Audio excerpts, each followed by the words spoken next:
you kind of started up part of the conversation I wanted to bring in. So if we think about this, and I think it is all 7 swing states. I know it was 5 with 2 he was leading. Yeah, Jesus, so it's all 7. All 7 swing states.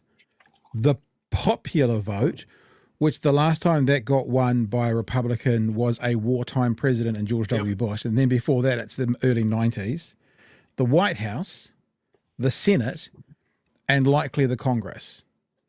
Maybe not Congress, but likely it's going that way.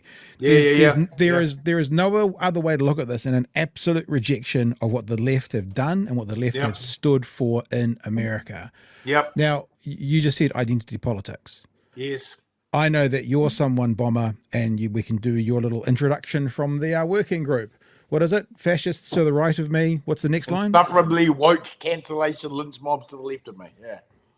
How much, and as Crystal Ball was speaking as well, I thought of it when she was talking about too much time with the Cheneys.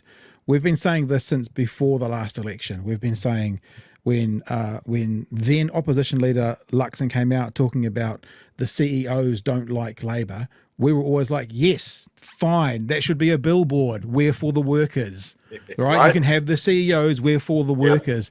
It seems to be a left problem right now.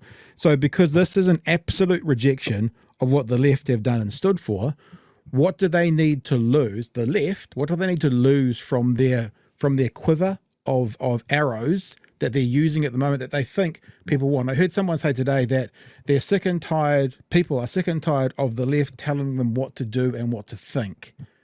And that's one of the reasons in America that this has happened. Look, and this has been one of the feedback loops that we have generated with our activists and our activism and our need to jump down the throat of everyone and destroy their lives because we had some power in 2016, 2017, 2018. Remember when we had that person sacked because they didn't like the fact that Whitaker's had put out a chocolate wrapper in Te Reo? Now, I think that guy was a dick as well. He didn't probably need to lose his job. And I just think our activism, and some of it in the past when we've gone a bit extreme, bless us, that has come back to bite us in the ass, particularly the trans issue. And if you look at the way they use the advertising in the rural areas to attack the trans issue, to attack the trans, and here's the thing that just kills me most about the whole trans issue.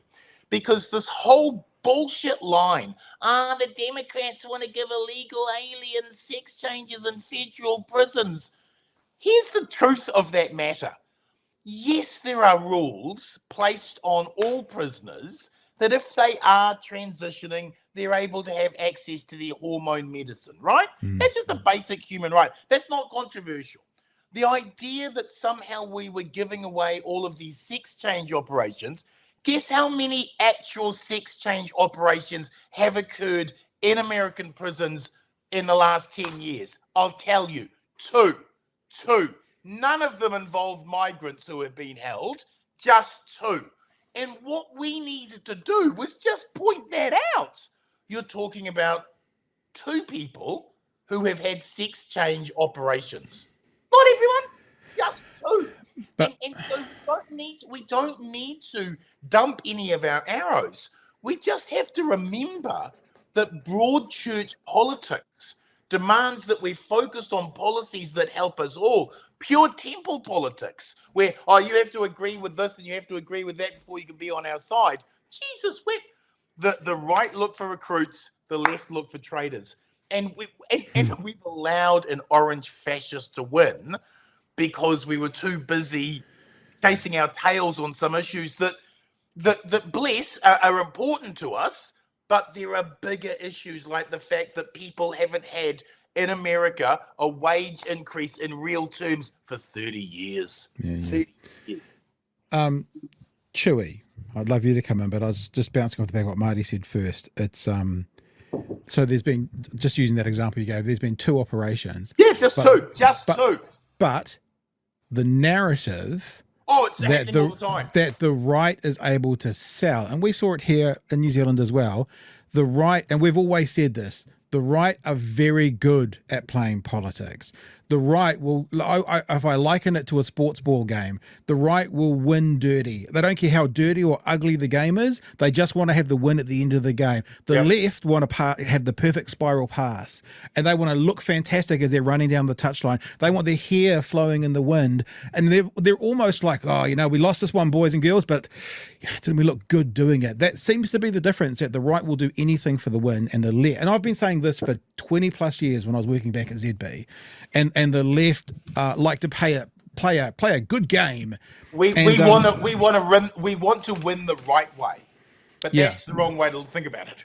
Yeah, and the narrative that the right is able to forget what the issue is. They always seem to be able to get. I mean, like the perfect example in New Zealand is 15-year-olds who aren't reading at good enough levels. That was the narrative, right? That might be true, but it's true because John Key brought in national standards in 2011. So that part of the conversation got lost. And I don't know whether the left is just not good enough to get it out there, or the right is better at getting their lies out and then truth gets its pants on 3 years later or whatever. I'm just not sure how this all works.